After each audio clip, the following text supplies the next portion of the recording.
Assalamualaikum warahmatullahi wabarakatuh. Halo semuanya, selamat datang di video pembelajaran perkembangan peserta didik di sekolah dasar. Pada kesempatan kali ini, kita akan membahas topik yang sangat penting, yaitu perkembangan sosial emosional. Semoga kita semua selalu diberikan kesehatan dan kelancaran dalam menimba ilmu ini. Mari kita simak video pembahasannya bersama. Pembahasan yang akan kita bahas pada pembelajaran kali ini ada yang pertama, pengertian perkembangan sosial emosional peserta didik. Yang kedua, perkembangan sosial emosional anak kelas 1. Yang ketiga, ada perkembangan sosial emosional anak kelas 2-3. Yang keempat, ada perkembangan sosial emosional anak kelas 4-5. Yang kelima, ada perkembangan sosial emosional anak kelas 6. Dan yang terakhir, ada faktor yang mempengaruhi perkembangan sosial emosional anak. Pengertian.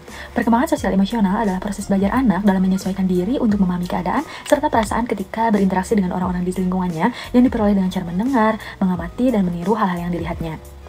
Perkembangan sosial emosional anak kelas 1 atau usia 6-7 tahun. Yang pertama, mudah bertengkar dan baikan dengan teman, juga mulai sering berkomentar tentang temannya.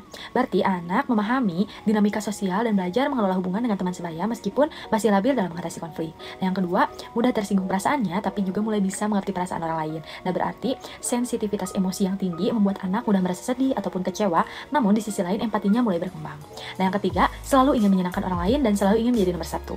Nah, berarti keinginan untuk diakui dan dihargai mulai muncul, sehingga anak cenderung berusaha menarik perhatian dan membuktikan kemampuannya. Keempat, bisa membedakan salah dan benar dan mulai mencari celah dalam aturan supaya bisa mendapatkan keinginannya. Nah, berarti anak mulai memahami konsep moral, tetapi juga mulai berpikir lebih kritis untuk menemukan cara agar tetap mendapatkan apa yang diinginkan.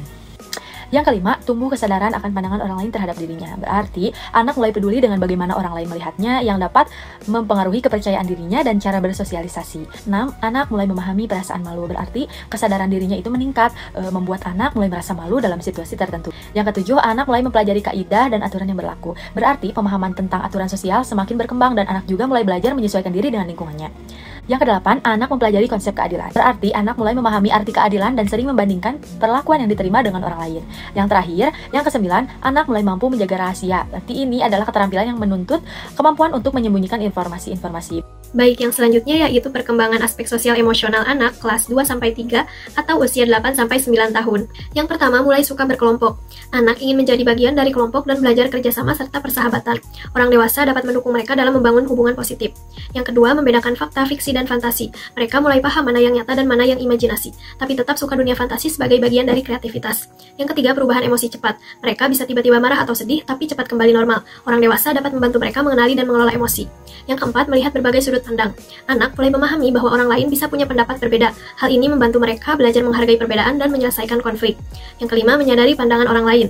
Mereka lebih peka terhadap pendapat orang lain dan ingin diterima. Orang dewasa dapat membantu membangun rasa percaya diri mereka. Yang keenam, mulai berbagi rahasia dan candaan. Mereka membangun hubungan lebih dekat dengan teman, tetapi masih perlu memahami batas dan privasi. Orang dewasa dapat membimbing mereka dalam hal ini. Yang ketujuh, ingin bersikap baik tapi kadang lupa instruksi. Mereka ingin menyenangkan orang dewasa tetapi kadang belum fokus mengikuti arahan. Bimbingan yang jelas tetap dibutuhkan. Yang kedelapan, memverbalkan konflik emosi. Anak bisa mengungkapkan perasaan mereka dengan kata-kata sehingga lebih mudah menyelesaikan konflik secara verbal.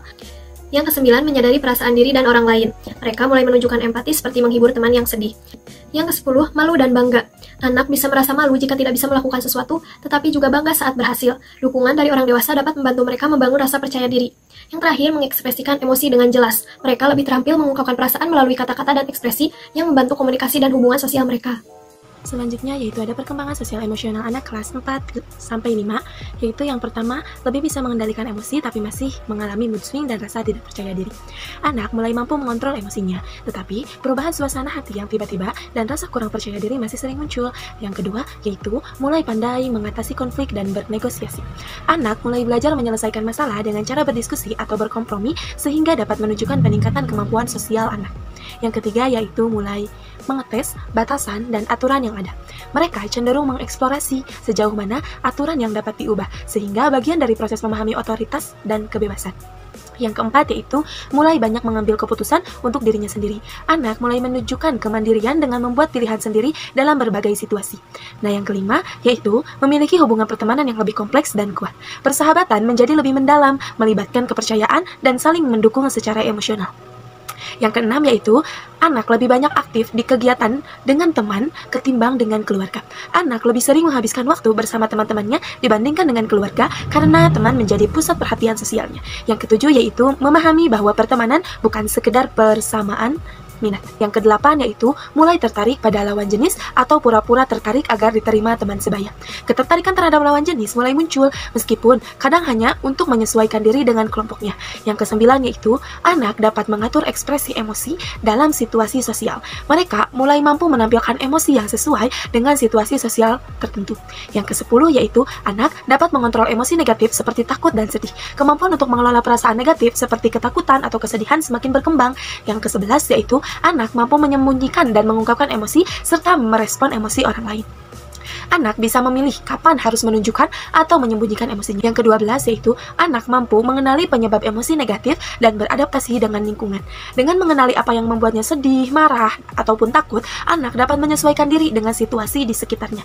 Yang ke-13 yaitu mudah tersinggung tapi mulai mengerti perasaan orang lain. Mereka masih sensitif terhadap kritik, tetapi juga mereka mulai menunjukkan empati terhadap orang lain.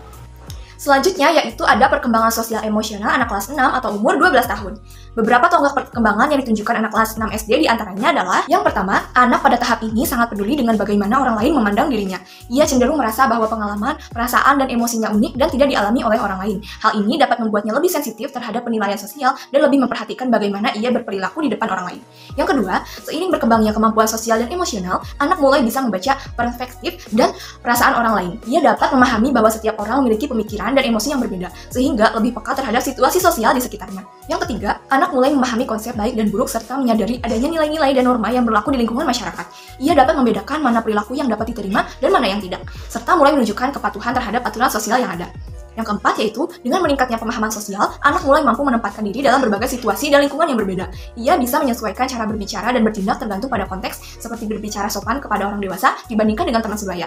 Yang kelima, anak mulai mampu melihat suatu masalah dari berbagai sudut pandang. Ia tidak hanya terpaku pada pandangan pribadinya, tetapi juga dapat mempertimbangkan bagaimana orang lain melihat dan merasakan suatu kejadian, yang membantunya dalam mengambil keputusan dan menyelesaikan konflik. Yang keenam, kemampuan anak dalam menyesuaikan diri semakin berkembang, sehingga ia dapat beradaptasi dengan berbagai situasi dan lingkungan yang dihadapinya. Ia bisa menyesuaikan diri dengan budaya atau aturan yang berbeda di setiap tempat.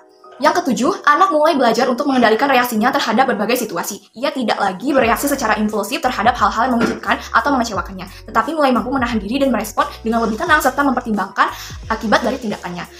Yang terakhir, pengertian anak tentang baik dan buruk, tentang norma-norma aturan serta nilai-nilai yang berlaku di lingkungannya menjadi bertambah dan juga lebih fleksibel. Tidak sekaku saat di usia kanak-kanak awal, mereka mulai memahami bahwa penilaian baik buruk atau aturan-aturan dapat diubah tergantung dari keadaan atau situasi munculnya perilaku tersebut. Nuansa emosi mereka juga makin beragam. Selanjutnya yaitu faktor yang mempengaruhi perkembangan sosial emosional anak. Yang pertama yaitu faktor keluarga. Faktor keluarga sangat mempengaruhi perkembangan emosional anak. Pertama, pola seorang tua. Yang kedua yaitu kasih sayang dan kehangatan. Lingkungan yang penuh kasih sayang dapat menciptakan rasa aman dan membantu anak untuk mengekspresikan emosinya dengan sehat. Yang ketiga yaitu komunikasi terbuka. Komunikasi yang jujur dan empatik antara orang tua dan anak dapat membantu anak untuk memahami serta mengelola emosinya dengan lebih baik. Faktor selanjutnya yaitu ada faktor kematangan. Kematangan sosial emosional anak SD sangat penting dalam perkembangan mereka karena mempengaruhi kemampuan anak untuk mengelola emosi, beradaptasi dengan lingkungan, dan menjalin hubungan sosial yang sehat. Nah, anak yang matang secara emosional mampu mengontrol perasaan seperti marah atau takut, menunjukkan kemandirian, serta mengikuti norma sosial. Selain itu, kematangan ini membantu anak menghadapi tantangan belajar dan beradaptasi dengan tuntutan sekolah dasar. Baik, faktor yang ketiga yaitu teman sebaya. Teman sebaya memainkan peran penting dalam perkembangan sosial emosional peserta didik, terutama pada usia sekolah dasar. Melalui interaksi dengan teman sebaya, anak belajar tentang diri mereka sendiri, mengembangkan rasa memiliki, dan membangun rasa kepercayaan diri. Teman sebaya menjadi sumber dukungan emosional dan tempat berbagi perasaan, rahasia, serta pengalaman sehari-hari. Hubungan ini membantu anak mengembangkan keterampilan komunikasi, empati, dan kemampuan menyelesaikan konflik. Faktor yang terakhir atau faktor yang keempat yaitu gadget. Gadget berperan dalam perkembangan sosial emosional anak. Jika digunakan dengan bijak, gadget bisa meningkatkan kreativitas ataupun keterampilan komunikasi. Namun, penggunaan yang berlebihan bisa menghambat interaksi sosial dan menimbulkan kecanduan. Nah, oleh karena itu, pendampingan orang tua sangatlah penting agar anak mendapatkan manfaat tanpa dampak negatif. Kesimpulan pada pembahasan kali ini yaitu perkembangan sosial emosional peserta didik kelas 1-6 SD melibatkan interaksi anak dengan lingkungan sekitarnya termasuk orang tua, teman sebaya, dan orang dewasa. Nah, proses kali ini melibatkan pembelajaran tentang berinteraksi dengan orang lain sesuai dengan aturan sosial dan mengontrol perasaan yang sesuai dengan kemampuan anak. Perkembangan sosial emosional peserta didik kelas 1-6 SD dapat diamati melalui interaksi di dalam kelas, seperti saat kegiatan belajar mengajar dengan adanya feedback antara guru dan siswa. Nah, selain itu, perkembangan ini juga dapat diamati di luar kelas melalui interaksi dengan lingkungan sekitarnya. Sekian pembelajaran kali ini tentang perkembangan sosial emosional. Semoga materi yang telah disampaikan dapat menambah wawasan dan bermanfaat bagi kita semua. Amin ya rabbal alamin. Terima kasih atas perhatiannya, tetap semangat dalam belajar, dan sampai jumpa di pembelajaran selanjutnya. Wassalamualaikum warahmatullahi wabarakatuh.